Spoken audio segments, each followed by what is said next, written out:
قربانی کا سیزن چل رہا ہے، قربانی کی تیاریاں عروج پر ہیں۔ ہر بندہ اپنی کوشش اور استطاعت کے مطابق قربانی کی کرنے کی تیاری میں ہے۔ یہ قربانی اللہ تبارک و تعالی نے ہم میں سے ہر صاحب استطاعت پر فرض فرمائی ہے۔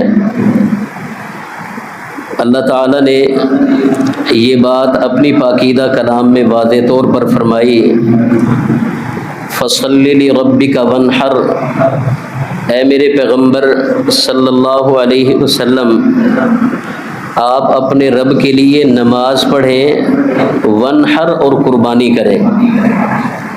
تو آقا علیہ السلام نبی کریم صلی اللہ علیہ وسلم اس آیت پر عمل کرتے ہوئے مدینہ کے اندر 10 سال رہے۔ صحابہ فرماتے ہیں آپ نے کسی سال بھی قربانی چھوڑی نہیں ہے، ہر سال قربانی کی ہے۔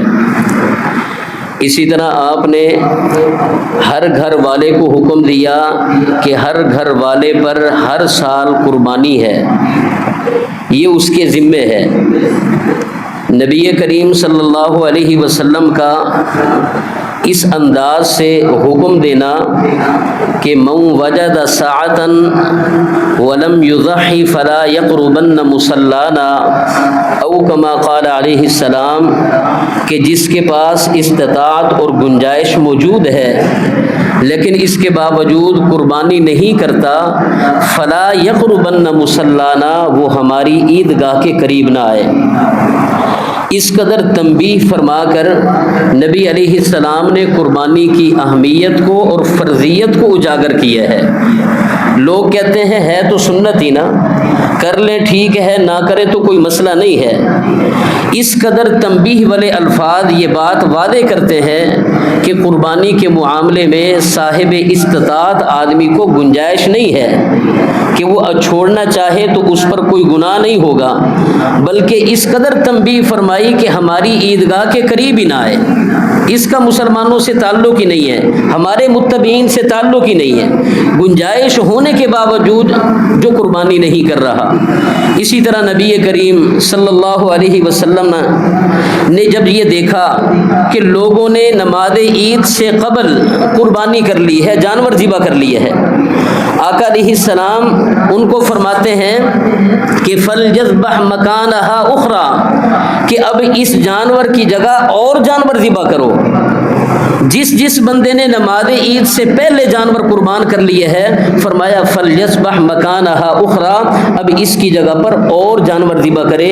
نبی علیہ السلام کا یہ حکم دینا کہ نماز عید سے پہلے جانور ذبح کرنے والا وہ قربانی کے فریضے کو نہیں پہنچا، اس کی ادائیگی اس نے نہیں کی، لہذا اسے چاہیے کہ اس کی جگہ پر اور جانور ذبح کرے۔ تو یہ نبی علیہ السلام کی طرف سے تاکید کرنا، قربانی کا حکم دینا، نماز عید سے پہلے جانور ذبح کرنے والے کو یہ کہنا کہ اب اس کی جگہ پر اور جانور ذبح کرے۔ اسی طرح اللہ تعالیٰ کا یہ فرمان فَصَلِّ لِرَبِّكَ وَانْحَرْ، یہ سارے دلائل اس بات کو ثابت کرتے ہیں کہ قربانی صاحب استطاعت آدمی پر فرض ہے۔ ایک عجیب سی غلط فہمی ہے کہ کرو تو ٹھیک ہے، نہ کرو تو کوئی مسئلہ نہیں۔ کوئی اٹھتا ہے وہ کہتا ہے جس پر زکوٰۃ فرض ہے، جو صاحب نصاب ہے، وہ صاحب استطاعت ہے، اس کے اوپر قربانی فرض ہے۔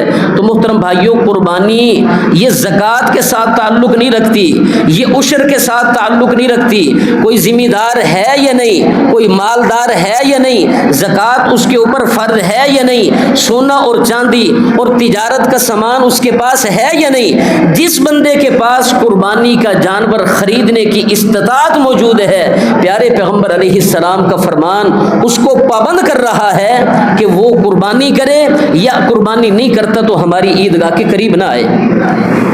کتنے بڑے ثواب سے اور اعزاز سے اس بندے کو محروم کیا جا رہا ہے، جبکہ حکم یہ تھا کہ کنواری بچیاں حتیٰ کہ وہ خواتین جنہوں نے نماز نہیں پڑھنی ہوتی اپنے مخصوص ایام کے اندر ہوتی ہیں، نبی علیہ السلام ان کے لیے بھی حکم دیا کرتے تھے کہ مسلمانوں کی عیدگاہ میں آئیں، مسلمانوں کی دعاؤں کے اندر شریک ہوں، جنہوں نے نماز نہیں پڑھنی وہ نماز والی جگہ سے الگ رہے لیکن دعا کے اندر شریک ہوں۔ یہ آدمی نبی علیہ السلام کے نزدیک کتنا بڑا مجرم اور گناہگار ہے جو استطاعت کے باوجود قربانی نہیں کرتا۔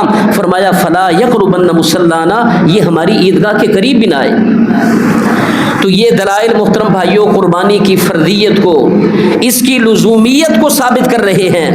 لہذا اس میں چونکہ چنانچہ اگر مگر کر کے کہ قربانی کرنے کی کیا ضرورت ہے، یہ فقیر غریب آدمیوں کے ساتھ بندہ ویسے تعاون کر دے، یہ ایسے ہی خام خام جانوروں کے اوپر اتنا پیسہ ضائع کر دیا جاتا ہے، یہ فلسفے پیش کرنا، یہ چونکہ چنانچہ کر کے اسلام کے احکامات کو نظر انداز کرنا اور ان کو غیر اہم سمجھنا، غیر اہم کرنا، محترم بھائیوں یہ اسلام کے ساتھ محبت کرنے والوں کا یہ کام نہیں، اسلام دشمنوں کا یہ کام ہے۔ ہمارے پاس کیا اختیار ہے کہ ہم ایک حکم کو ختم کر کے اس کی جگہ دوسرے کی اہمیت کو اجاگر کریں؟ کبھی پھر یہ کہنا شروع کر دیں کہ نماز پڑھنے کا کیا فائدہ، نماز کے لیے جو ٹائم لگایا جاتا ہے یہی بندہ محنت مزدوری کر لے، کاروبار کر لے، پیسہ کما لے اور غریبوں کے ساتھ تعاون کر دے۔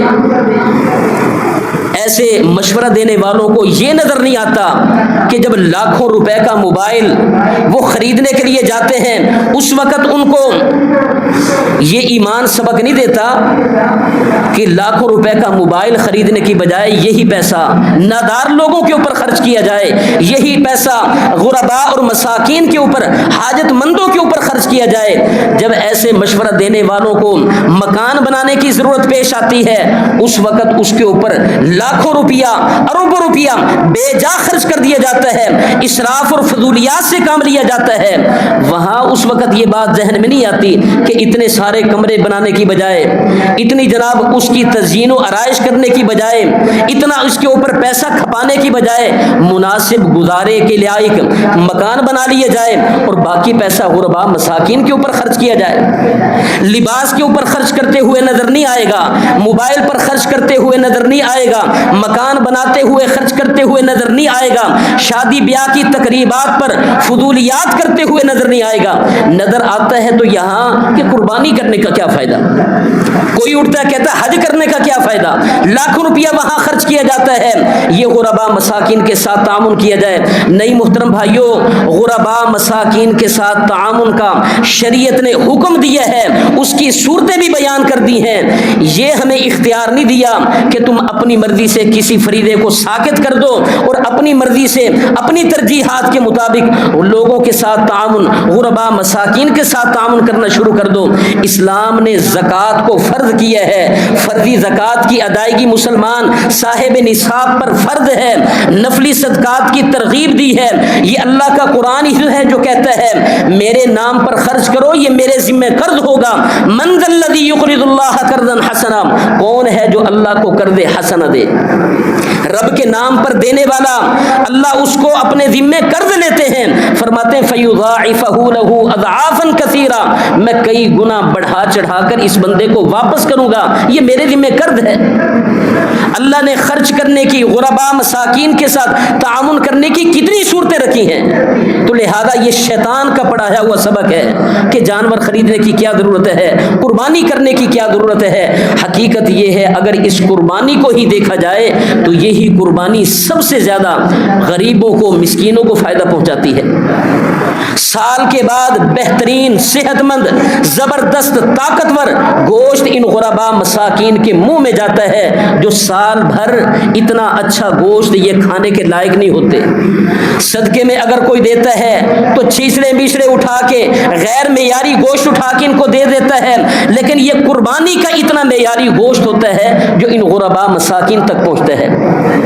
پھر یہ کوئی چارہ لے کے آ رہا ہے جانوروں کے لیے، کوئی جناب قصاب کا کام کر رہا ہے، جانور کاٹ رہا ہے، اسے مزدوری مل رہی ہے، کوئی کھالوں کا کاروبار کر رہا ہے، نہ جانے کس کس انداز سے اس قربانی کے عمل کے ساتھ لوگوں کی روزی روٹی جڑی ہوئی ہے، غربا مساکین کا فائدہ ہوتا ہے۔ پتہ نہیں یہ کس منہ سے اٹھ کے آ کے کہتے ہیں جی قربانی کرنا یہ کیا فائدہ رکھتا ہے، یہ تو فضول پیسہ ضائع کرنا ہے، اس سے بہتر ہے کہ غربا کے ساتھ تعاون کر لیا جائے۔ قربانی فرض ہے، نہ کرنے والا اللہ تعالیٰ کے ہاں مجرم ہے۔ جو قربانی کرنی ہے شریعت مطہرہ نے اس کے حوالے سے ہمیں پابند کیا کہ جانور کے اندر کیا کیا خصوصیات ہونی چاہیے، کیا کیا شرائط کو ملحوظ خاطر رکھنا ہے۔ فرمایا وَلِكُلِّ أُمَّةٍ جَعَلْنَا مَنْسَكًا لِيَذْكُرُوا اسْمَ اللَّهِ عَلَى مَا رَزَقَهُمْ مِنْ بَهِيمَةِ الْأَنْعَامِ۔ اس قربانی کے لیے جانور کون سا پیش کرنا ہے؟ فرمایا اللہ نے تمہارے لیے قربانی کا طریقہ بتلا دیا، اللہ کا نام لے کر بہیمۃ الانعام چوپائے جانوروں پر تم اللہ کا نام لے کر ان کو ذبح کرو، ان کی قربانی کرو۔ اور بہیمۃ الانعام سے مراد مفسرین کے نزدیک، کبار صحابہ اکرام کے نزدیک 4 قسم کے جانور ہیں جن کی قرآن مجید بھی وضاحت کرتا ہے۔ 4 قسم کے جانور، ابل، بقر، غنم اور ذان، اونٹ، گائے، بھیڑ اور بکری، اپنی تمام اقسام سمیت یہ 4 قسم کے جانور ہیں جن کی قربانی کا حکم دیا گیا۔ نبی کریم صلی اللہ علیہ وسلم نے عملاً بھی قولاً بھی اور آپ کے سامنے جو قربانی کی گئی جس کو تقریری حدیث کہتے ہیں، تینوں اعتبار سے انہی 4 قسم کے جانوروں کی قربانی کی گئی۔ لہذا انہی 4 قسم کے جانوروں کو ترجیح دینی چاہیے۔ اونٹ کی قربانی کی جائے چاہے اس کی جتنی اقسام ہیں، گائے کی قربانی کی جائے، بھیڑ کی اور بکری کی قربانی کی جائے، ان 4 طرح کے جانوروں کو قربانی کے اندر پیش نظر رکھا جائے۔ مسئلہ آ بنتا ہے بھینس کی قربانی اور کٹے کی قربانی کا، تو محترم بھائیوں ترجیحاً یہی 4 جانور ہیں۔ نبی کریم صلی اللہ علیہ وسلم کا اپنا عمل، آپ کے سامنے صحابہ کرام کا عمل یہی ثابت کرتا ہے کہ انہی 4 قسم کے جانوروں کو قربانی کے لیے پیش نظر رکھا جائے، انہی کی قربانی دی جائے۔ البتہ کچھ ائمہ کے نزدیک بھینس کو گائے کی جنس میں شمار کیا گیا، اس کی جنس کے اندر، اس کی نوع کے اندر شامل کیا گیا ہے، تو میں کہتا ہوں ترجیح انہی 4 جانوروں کو دینی چاہیے۔ اگر کوئی بندہ بھینس یا کٹے کی قربانی کرتا ہے تو ہم اس کے اوپر حرام کا، ناجائز کا، کفر کا فتویٰ نہیں لگاتے، لیکن مشورہ ضرور دیں گے کہ ترجیحاً انہی 4 جانوروں کو پیش نظر رکھے۔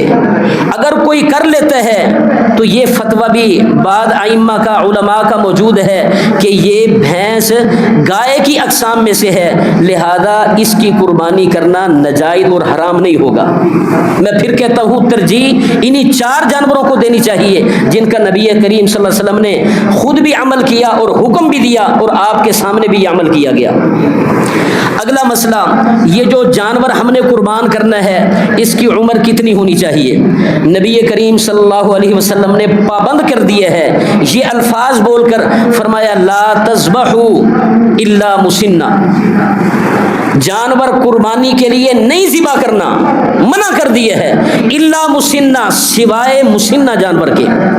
اور مسنہ تمام لغت دانوں کے نزدیک اور ائمہ کرام کے نزدیک مسنہ دندے جانور کو کہا جاتا ہے جس کے دودھ کے دانت گر چکے ہوں، اگلے دانت آ چکے ہوں، وہ چوگا بن چکا ہو یا چھکا بن چکا ہو، کم از کم دودھ کے دانت اس کے گر جائیں، یہ کم از کم اس کی عمر کی حد ہے۔ لا تذبحوا الا مسنہ۔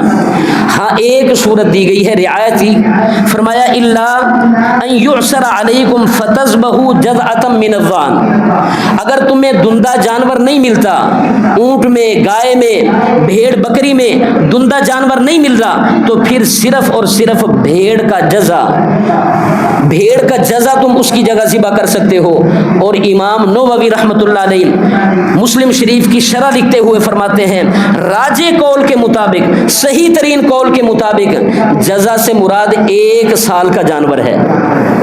1 سال کا جانور، 1 سال کا بھیڑ کا بچہ اگر 1 سال کا ہو چکا ہے تو اسے ذبح کیا جا سکتا ہے، قربانی کے لیے دیا جا سکتا ہے، وگرنہ تمام جانوروں کے اندر مسنہ کی شرط ہے کہ وہ دندے ہوں، دودھ کے دانت ان کے گر چکے ہوں۔ نبی کریم صلی اللہ علیہ وسلم نے جن جن عیوب سے پاک جانور ذبح کرنے کا حکم دیا، فرمایا کہ خاص طور پہ 5 عیب جانور کے اندر نہیں ہونے چاہیے۔ نمبر 1، کان کٹا ہوا نہیں ہونا چاہیے، نہ گلائی کے رخ نہ لمبائی کے رخ، یعنی نہ چیرا ہوا ہو اور نہ اس کے اندر سوراخ ہو۔ اگر معمولی سا کوئی سوراخ، جیسے کوئی دانہ نکل آتا ہے، پھنسی نکل آتی ہے، یا معمولی سا کوئی کٹ لگ جاتا ہے چارہ کھاتے ہوئے، تو اس کی گنجائش موجود ہے۔ واضح طور پر کان کٹا ہوا ہے، لمبائی کے رخ یا گلائی کے رخ، تو نبی کریم صلی اللہ علیہ وسلم نے اس کے ذبح کرنے سے منع فرما دیا۔ دوسرا عیب جو اس کے اندر نہیں ہونا چاہیے، فرمایا کانا نہ ہو، آنکھ اس کی خراب نہ ہو، ایسا کانا پن جو نمایاں ہو رہا ہے، واضح ہو رہا ہے، جس کا پتہ نہیں چلتا، اللہ تعالیٰ معاف کرے گا۔ جس کا کانا پن واضح ہے، نبی علیہ السلام نے اس کے ذبح کرنے سے منع فرما دیا۔ تیسرے نمبر پر وہ جانور لاغر اور کمزور نہ ہو، اتنا کمزور کہ اس کی ہڈیوں کے اندر گودا اور مکھ بھی موجود نہیں، ایسا جانور ذبح نہیں کرنا۔ اگلے نمبر پہ فرمایا جانور بیمار نہ ہو، ایسا بیمار کہ اس کی بیماری واضح ہے، ہاں اگر کوئی اندر بیماری ہے جس کا ظاہراً پتہ نہیں چلا تو انشاءاللہ اللہ تعالیٰ قبول کریں گے اور یہ غفلت، یہ کوتاہی معاف کریں گے۔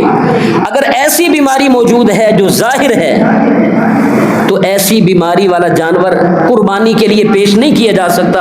5ویں نمبر پہ ایسا جانور جو لنگڑا ہے، لنگڑا کے چلتا ہے اور اس کا لنگڑا پن واضح ہے، اس کو چلا کے دیکھنا چاہیے۔ صحیح چال ہے تو قربانی کے لیے درست ہے، اگر لنگڑا پن موجود ہے تو محترم بھائیوں یہ قربانی کے لیے پیش نہیں کیا جا سکتا۔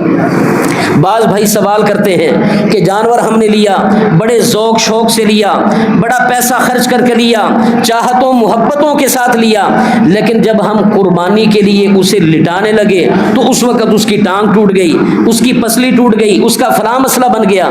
تو محترم بھائیوں یہ جتنے عیوب گنوائے گئے ہیں، جن کا جانور کے اندر ہونا ان کے ناجائز ہونے کا باعث ہے، یہ تمام عیوب جس لمحے بھی موجود ہوں، قربانی سے پہلے جب بھی یہ موجود ہوں، سال پہلے ہوں، مہینہ پہلے ہوں، 1 دن پہلے ہوں، 1 لمحہ پہلے ہوں، ذبح کرنے سے پہلے ان عیوب میں سے اگر کوئی بھی عیب پایا جاتا ہے تو وہ جانور قربانی کے لیے جائز نہیں ہے۔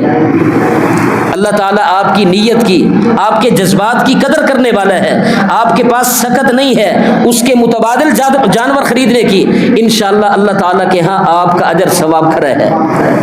رب نیتوں کو دیکھتے ہیں، نیت کہ آپ اللہ کی رضا کے لیے لیے ہوئے تھے، جانور ذبح کرنے کے بھرپور ارادے سے تھے، لیکن یہ اللہ کی طرف سے آپ کے لیے یہ پریشانی بن گئی، مسئلہ بن گیا، عیب پیدا ہو گیا، تو محترم بھائیوں اس کو قربانی کے لیے پیش نہیں کرنا۔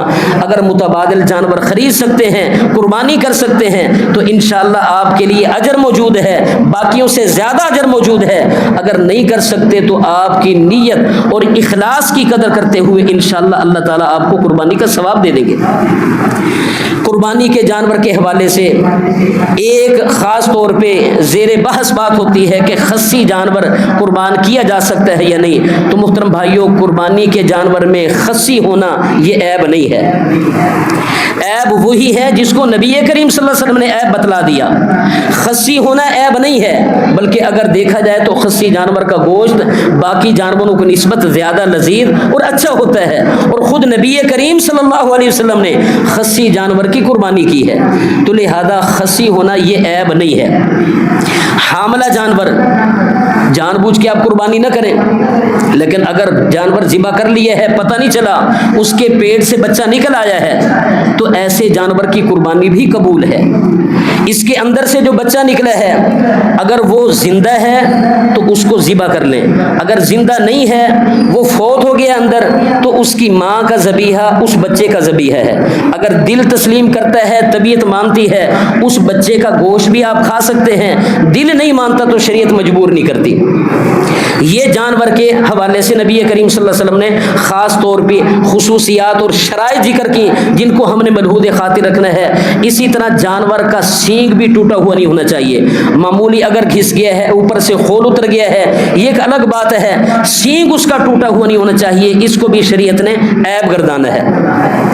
محترم بھائیو، یہ وہ باتیں ہیں جو عمومی طور پہ مسلمان جانور خریدتے وقت ان باتوں کو ملحوظ خاطر رکھتا ہے، بڑے غور و فکر سے اس کی آنکھیں بھی دیکھتا ہے، کان بھی چیک کرتا ہے، چال بھی دیکھتا ہے، رنگ بھی دیکھتا ہے، خوبصورتی بھی دیکھتا ہے، یہ ساری چیزیں ملحوظ خاطر رکھتا ہے، اور اس کے حوالے سے جتنا پیسہ خرچ کرنا پڑے وہ بھی کرتا ہے۔ تو یہاں پہ ہمیں یہ بات ضرور سوچنی چاہیے، شریعت مطہرہ نے بے عیب اچھا جانور ذبح کرنے کا ضرور حکم دیا، لیکن اسراف کرنے کا حکم نہیں دیا، فضولیات کی طرف جانے کا حکم نہیں دیا۔ بے وقوف بنانے والے جانور ایسا لے کے آ جاتے ہیں، مہندی سے یا کسی انداز سے اوپر اللہ کا نام لکھ دیا، محمد کا نام لکھ دیا، لوگ ایسے بے وقوف بن جاتے ہیں جو لاکھ روپے کا بکرا نہیں ہوتا، وہ 10 20 لاکھ کا بکرا بکتا ہے، اور لینے والا بڑا خوش ہو کے لیتا ہے، جی یہ بڑا مبارک بکرا ہے، پتہ نہیں اسی کے نتیجے میں اس کو جنت ملنے والی ہے۔ بھائی جنت کردار سے ملتی ہے، محمد نام بکرے پر لکھا ہوا ہو، اللہ کا نام جانور پر لکھا ہوا ہو، اس کی قربانی کرنے سے جنت کی گارنٹی ضمانت نہیں دی گئی۔ لوگوں کے بہکاوے میں اور ان کی عیاریوں اور چلاکیوں کا شکار نہ ہو، ایسے خام خواہ پیسے کو ضائع نہ کریں۔ پھر جناب کیٹل فارم پر جانور ایسے ایسے پال کے لے آتے ہیں، ان کو مصنوعی خوراکیں دے کر اتنا جناب بھاری بنایا جاتا ہے، لوگ ان کے پیچھے جان دیتے ہیں، مرتے ہیں، حالانکہ ان کا گوشت کھانے کا نہیں ہوتا، حقیقت بات ہے، لیکن پیسہ خرچ کر کے آئیں گے۔ تو ایسی فضولیات سے اجتناب کرنا چاہیے، ایسے ایک جانور پر لاکھوں روپے خرچ کرنے کی بجائے بے عیب مناسب قیمت کے جانور ہم ایک سے زیادہ لے کر اللہ کی راہ میں قربان کر سکتے ہیں تاکہ لوگوں کا زیادہ سے زیادہ فائدہ ہو۔ تو محترم بھائیوں، ان شرائط کو ملحوظ خاطر ہم رکھتے بھی ہیں اور رکھنا بھی چاہیے، لیکن اس سے زیادہ کہیں اہم جانور کی شرائط و خصوصیات ملحوظ خاطر رکھنے سے انسان جو قربانی کرنے والا ہے وہ خصوصیات ملحوظ خاطر رکھے کہ اس کے اندر کیا کیا شرائط، کیا کیا خصوصیات ہونی چاہیے۔ جانور کا بے عیب ہونا، شرائط پر پورا ہونا ٹھیک ہے، یہ ضروری ہے، لیکن اس سے کہیں زیادہ ضروری ہے یہ جو صاحب جانور قربان کر رہا ہے اس کے اندر کیا کیا خوبی ہونی چاہیے، یہ بندہ کن کن عیوب سے پاک ہونا چاہیے۔ رب لا یزال کی قسم، اگر یہ عیبوں سے پاک نہیں ہے جن عیبوں سے شریعت اس کو پاک کرنا چاہتی ہے، چاہے جانور جتنا مرضی قیمتی لے کے آ جائے، بے عیب لے کے آ جائے، خوبصورت لے کے آ جائے، ایسے بندے کی قربانی قبول ہونے والی نہیں ہے۔ لہذا قربانی کرنے والا اس عمل کے لیے قدم بڑھانے سے پہلے ذرا اپنے آپ کو چیک کر لے، میرے اندر وہ عیب موجود تو نہیں جن کی موجودگی میں اللہ قربانی کو قبول نہیں کرتے؟ کیا میرے اندر وہ خصوصیات موجود ہیں جو قربانی کرنے والے کے اندر ہونی چاہیے؟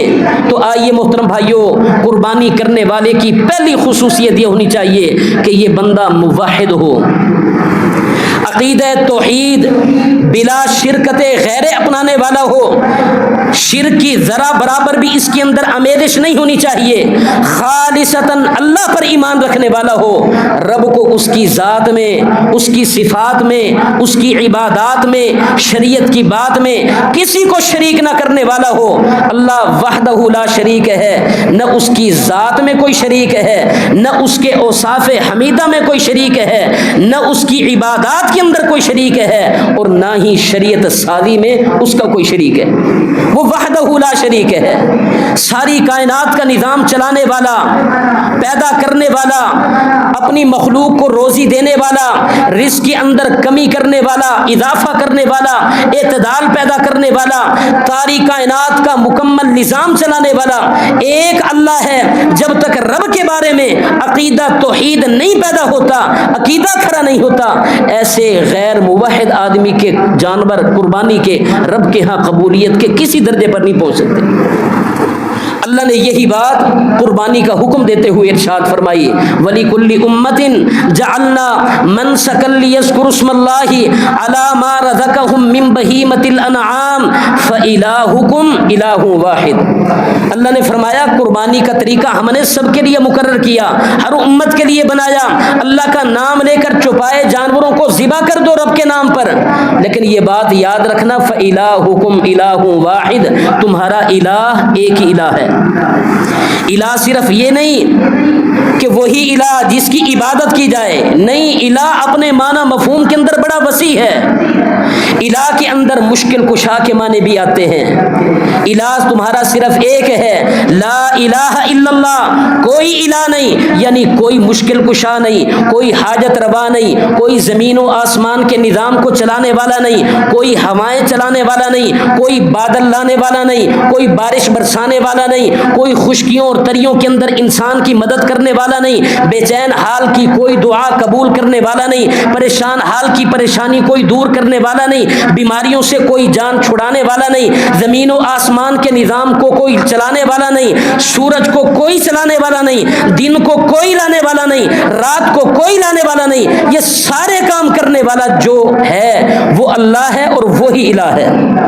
لا الہ الا اللہ، جس بندے کا نظریہ عقیدہ درست نہیں ہے، اللہ کی قسم اس کی قربانی یا کوئی بھی نیک عمل رب کے ہاں کوئی حیثیت نہیں رکھتا۔ فَإِلَٰهُكُمْ إِلَٰهٌ وَاحِدٌ فَلَهُ أَسْلِمُوا، اسی کے مطیع فرما بردار بن جاؤ، اسی کی شریعت کو تسلیم کر لو، اسی کے بھیجے ہوئے پیغمبر کی تعلیمات کو تسلیم کر لو، اسی کے پیغمبر کو اپنے لیے رہنما تسلیم کر لو، مطاع تسلیم کر لو، قابل اتباع تسلیم کر لو، واجب الاتباع تسلیم کر لو۔ ما آتاکم الرسول فخذوہ وما نہاکم عنہ فانتہوا، جو تمہیں اس کا بھیجا ہوا پیغمبر رسول تمہیں دیتا جائے ان کاموں کو تم کرتے چلے جاؤ، جن سے منع کر دے ان سے اپنے آپ کو روک لو۔ یہ اتباع کرنا، یہ فرما برداری کرنا، یہ ہمارے عقیدے کا حصہ ہے۔ عقیدہ جب تک درست نہیں ہے قربانی کی کوئی حیثیت نہیں ہے۔ اگلی خصوصیت قربانی کرنے والے کی کیا ہونی چاہیے؟ یہ بندہ ایمان کا، عقیدے کا اظہار کرنے کے بعد، شرک سے اجتناب کرنے کے بعد، اعمال میں سے خاص طور پر نماز کا پابند ہونا چاہیے۔ نماز کی پرواہ نہ کرنے والا یا سرے سے نماز کو نہ پڑھنے والا قربانیاں کیا پوری شریعت پر عمل کر لے، صرف نماز کا معاملہ اس کا ڈھیلا ہے، باقی ساری شریعت پر اس نے عمل کیا ہے، رب محمد کی قسم اس کی کوئی نیکی نجات کا ذریعہ نہیں بن سکتی۔ نبی کریم صلی اللہ علیہ وسلم نے فرمایا قیامت کے دن سب سے پہلے اعمال میں سے جس عمل کا حساب ہوگا، فرمایا وہ نماز ہے۔ اگر نماز صحیح نکل آئی، پوری ہوئی، معیاری ہوئی، سنت کے مطابق ہوئی، اللہ کے حکم کے مطابق ہوئی، تو اللہ نے زکوٰۃ کو بھی قبول کرنا ہے، روزوں کو بھی قبول کرنا ہے، حج کو بھی قبول کرنا ہے، دیگر اس کی محنتیں، ریاضتیں، مشقتیں جو آخرت کے لیے کی گئی تھیں، اللہ ان کو قبول کر کے اس بندے کو کامیابی کی طرف روانہ کر دیں گے۔ اگر نماز کا معاملہ گڑبڑ نکل آیا، نماز کی حفاظت کرنے والا نہیں تھا یا سرے سے نماز پڑھنے والا نہیں تھا، اگر سرے سے انکار کرنے والا ہے، پڑھنے والا نہیں ہے، تو پھر بھی اس کا معاملہ خطرے کے اندر ہے، پھر بھی یہ ایمان کے ساتھ کوئی تعلق نہیں رکھتا۔ اگر نمازوں کا محافظ نہیں ہے، نماز پنجگانہ ادا کرنے والا نہیں ہے، با جماعت نماز ادا کرنے والا نہیں ہے، سنت کے مطابق نماز ادا کرنے والا نہیں ہے، کیونکہ نبی کریم صلی اللہ علیہ وسلم نے فرمایا سلو کما رأیتمونی اصلی، نماز اپنی مرضی سے نہیں، نماز اپنے بنائے ہوئے امام، مجتہد، پیر، فقیر کی بتلائی ہوئی تعلیمات کے مطابق نہیں، نماز اس طرح پڑھنی ہے جس طرح محمد کریم صلی اللہ علیہ وسلم فرماتے ہیں مجھے پڑھتے ہوئے دیکھا۔ آپ نے پریکٹیکلی طور پہ پڑھ کے دکھائی، صحابہ اکرام نے اس کو محفوظ کیا، احادیث کے اندر آپ کی ایک ایک حرکت، ایک ایک دعا، ایک ایک ذکر، ایک ایک انداز نماز کا مکمل احادیث کے اندر موجود ہے۔ بڑے بڑے دعوے کرنے والے، بخاری شریف سے محبت کا اظہار کرنے والے، مسلم شریف کو دل سے لگانے والے، اللہ کی قسم ذرا اٹھا کے دیکھیں تو صحیح بخاری اور مسلم میں نماز کا طریقہ نبی کریم صلی اللہ علیہ وسلم کا کیا بتلایا گیا۔ یہ ساری فرقہ واریت ختم ہو جائے، یہ دکانداریاں بند ہو جائیں، ہم حدیث کے قریب نہیں جاتے، ہم نے بس اندھا اعتماد کیے ہوئے ہے، ہمیں کہنے والا جو کہہ کے چلا جاتا ہے ہم اسی کو دین سمجھ کے آنکھیں بند کر کے عمل شروع کر دیتے.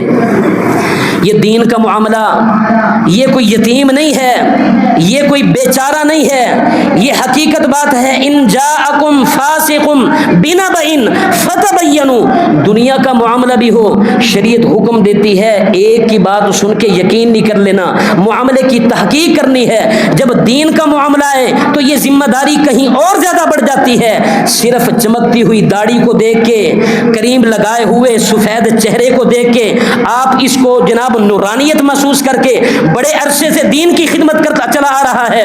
یہ جناب اپنے سر سے رومال نہیں اترتا, آنکھیں کبھی اس کی زمین سے اوپر نہیں اٹھتی, بڑا ہی صوفی, بڑا ہی اللہ والا ہے, بڑی پہنچی ہوئی سرکار ہے, لہذا جو کہتا چلا جائے وہی دین بنتا چلا جائے گا. نہیں محترم بھائیوں, نبی کریم صلی اللہ علیہ وسلم کے منہ مبارک سے نکلی ہوئی ہر بات دین ہے.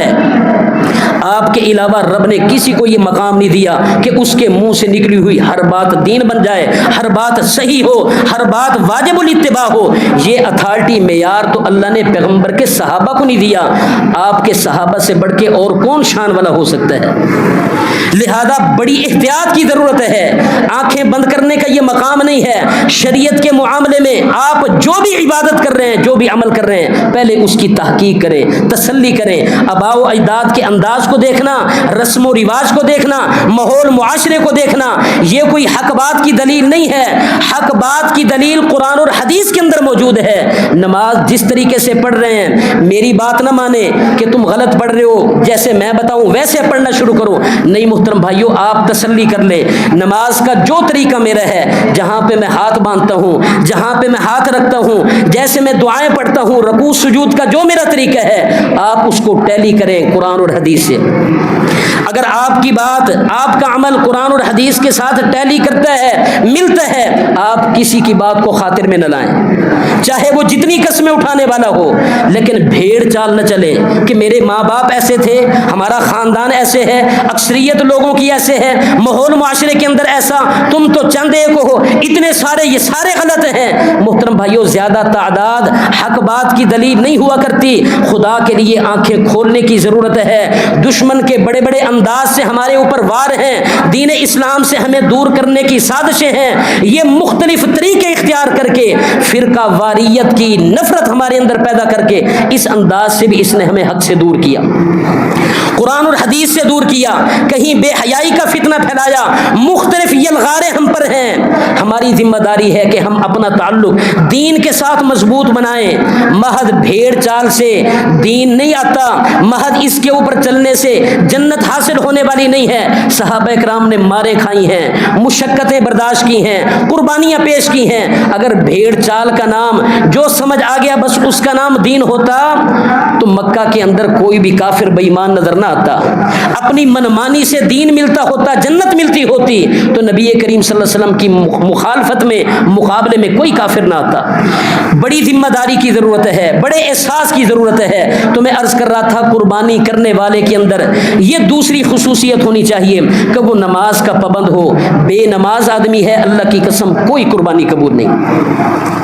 بے نماز آدمی بے ایمان آدمی ہے, بے نماز آدمی مشرک آدمی ہے.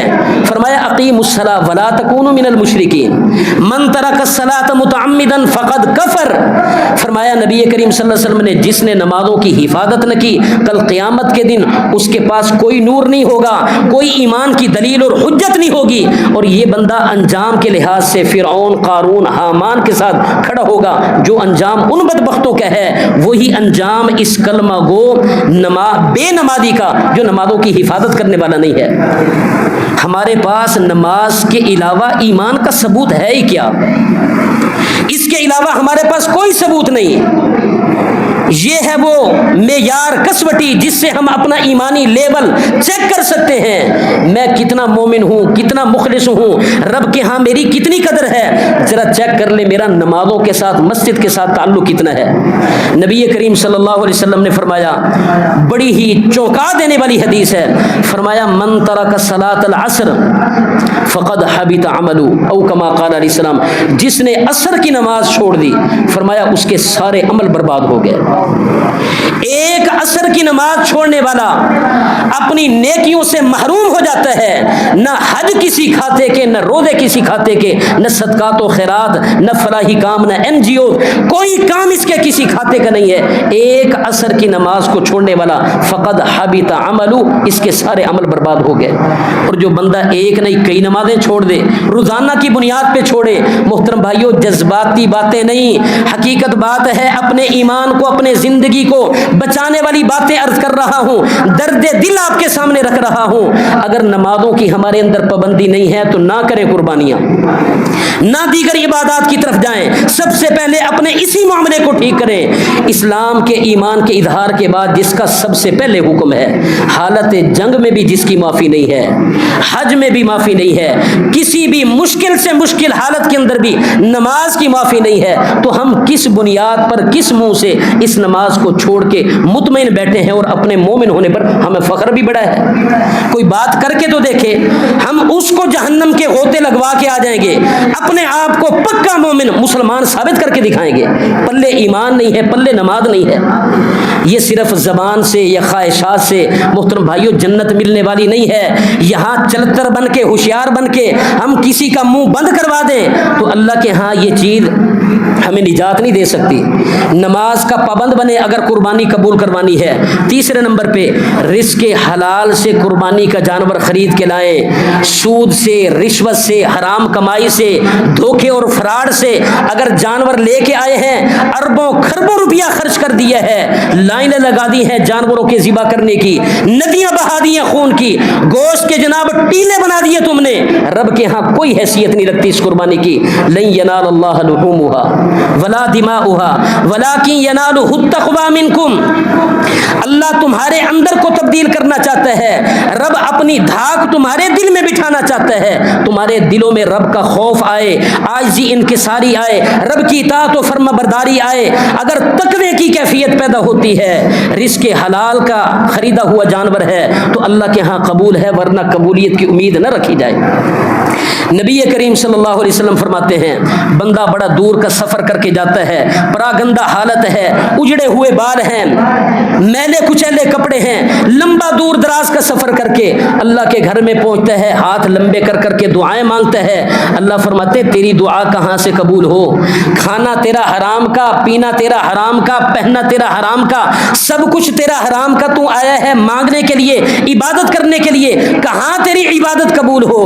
انما یتقبل اللہ من المتقین ان اللہ طیب، اللہ خود پاک ہے، یقبل الطیب، اللہ پاک کو قبول کرتا ہے، پلید کو اللہ قبول نہیں کرتا۔ اگر دل میں تقوی نہیں، بے ایمانی ہے، ایمانداری نہیں، رب کے ہاں قبولیت کی امید نہیں رکھی جا سکتی۔ حابیل اور قابیل کا واقعہ قرآن نے بیان کیا، اور بیان کرتے ہوئے کیا فرمایا؟ وَاتْلُ عَلَيْهِمْ نَبَأَ ابْنَيْ آدَمَ بِالْحَقِّ إِذْ قَرَّبَا قُرْبَانًا فَتُقُبِّلَ مِنْ أَحَدِهِمَا وَلَمْ يُتَقَبَّلْ مِنَ الْآخَرِ قَالَ لَأَقْتُلَنَّكَ قَالَ إِنَّمَا يَتَقَبَّلُ اللَّهُ مِنَ الْمُتَّقِينَ۔ دو بھائیوں نے قربانی پیش کی، ایک کی قربانی قبول ہو گئی، دوسرے کی قبول نہ ہوئی۔ جس کی قبول نہ ہوئی حسد کی آگ میں جلنے لگا، کہنے لگا میں تجھے قتل کروں گا، میری قربانی کیوں نہیں قبول ہوئی؟ تو جس کی قبول ہوئی تھی اس نے کیا کہا؟ انما یتقبل اللہ من المتقین، اللہ متقی لوگوں کی قربانیاں قبول کرتے ہیں۔ ہیرا پھیری کرنے والے، بے ایمانی کرنے والے، بہنوں کے حق کھانے والے، زمینوں پر قبضہ کرنے والے، رشوت خوری، سود خوری، کاروبار کے اندر دھوکہ فراڈ، جہاں سے جو ملا غبن، قرض کے نام پہ لیا، ادھار کے نام پہ لیا، واپسی دینے کا نام ہی نہیں۔ اس انداز سے لوگوں کو دھوکہ دیا جاتا ہے، فراڈ کیا جاتا ہے، پیسہ بٹورا جاتا ہے، اور اس کے بعد پھر حاجی ثناء اللہ بن کے یہ جناب قربانیاں پیش کرے۔ ایسے فراڈی کی اللہ تعالیٰ کے ہاں فراڈی نہیں چل سکتی۔ انما یتقبل اللہ من المتقین، اللہ تعالیٰ تقوی والوں کی قربانیوں کو قبول کرتے ہیں، پسند کرتے ہیں۔ جانور قربان کرنے والا اپنے اندر یہ ضرور اوصاف دیکھ لے۔ اگلے نمبر پہ جو جانور ذبح کرنا ہے وہ سنت کے مطابق ذبح کرے، اگر سنت کی خلاف ورزی ہوئی تو پھر بھی خطرہ ہے قربانی کے ضائع ہونے کا۔ سنت کیا ہے؟ جو شرائط میں نے آپ کو بتلا دی ہیں ہیں یہ ساری سنت کے اندر آتی ہیں۔ ذبح کیسے کرنا ہے؟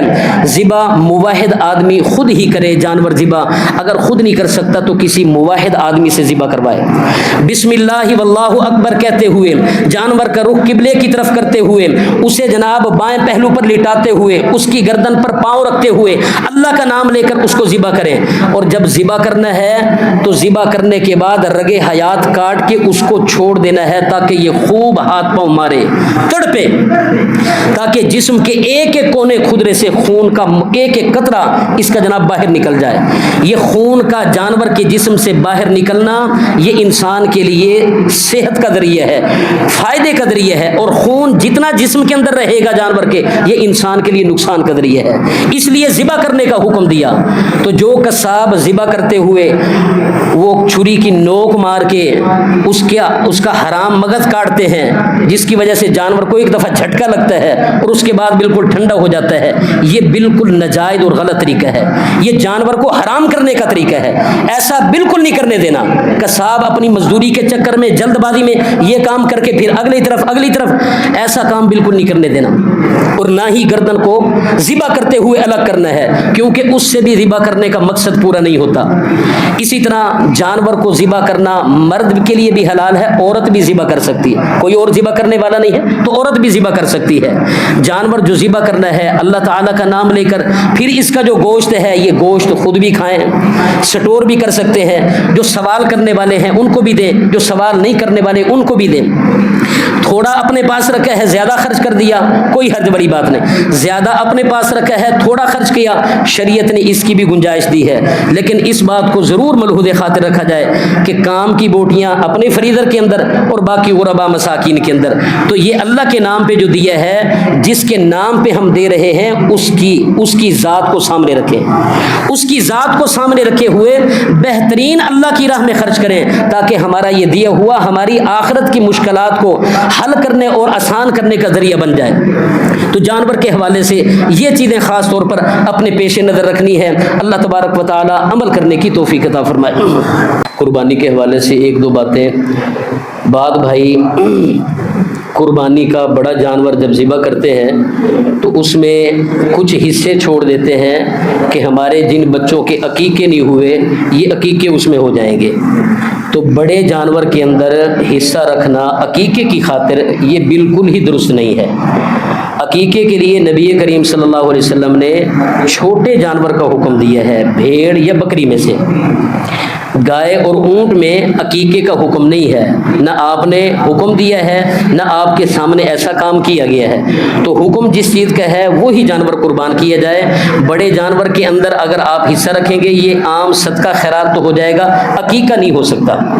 اسی طرح بعد بھائی اپنے والدین کی طرف سے جو فوت ہو چکے ہیں، فوت شدگان کی طرف سے قربانی کرتے ہیں، تو فوت شدگان کی طرف سے قربانی کرنا نبی کریم صلی اللہ علیہ وسلم سے ثابت نہیں ہے۔ جو روایت پیش کی جاتی ہے حضرت علی کے حوالے سے اس کے اوپر محدثین کا اعتراض ہے، وہ ضعیف حدیث ہے، کوئی بھی صحیح فرمان نبی علیہ السلام کا ایسا نہیں ہے جس سے یہ ثابت ہو کہ میت کی طرف سے، فوت ہونے والے کی طرف سے قربانی کی جائے۔ نہ نبی کریم صلی اللہ علیہ وسلم کے نام پہ کی جا سکتی ہے، نہ صحابہ کے نام پہ، نہ اولیاء کے نام پہ، نہ اپنے والدین، نہ کسی ہی اور فوت شدہ کے نام پہ قربانی کی جا سکتی ہے۔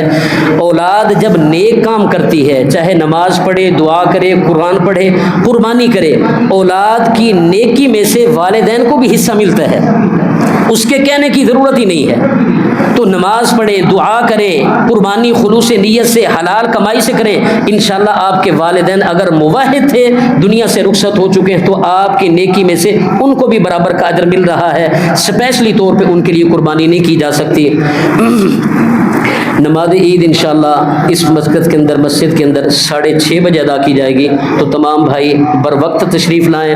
نماز عید کے ساتھ مناسبت رکھتی ہوئی بات کہ عام طور پہ ہماری مساجد میں، عیدگاہوں میں یہ ٹرینڈ چل چکا ہے، فیشن بن چکا ہے کہ سپیکر کے اندر بلند آواز سے تکبیرات کہی جاتی ہیں اور سارے اس کے ساتھ مل کے اجتماعی طور پر یہ تکبیرات کہتے ہیں۔ تو یہ تکبیرات انفرادی عمل ہے، یہ اجتماعی ذکر نہیں ہے۔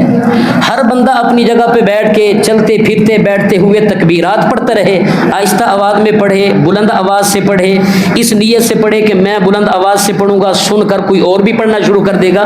یہ طریقہ تو موجود ہے، باقاعدہ سپیکر سے کمان ہو اور باقی ساتھ مل کے اس کا جناب ذکر کریں، تکبیرات کو بلند کریں، یہ عمل نبی کریم صلی اللہ علیہ وسلم سے ثابت نہیں ہے، لہذا اس سے اجتناب کرنا چاہیے۔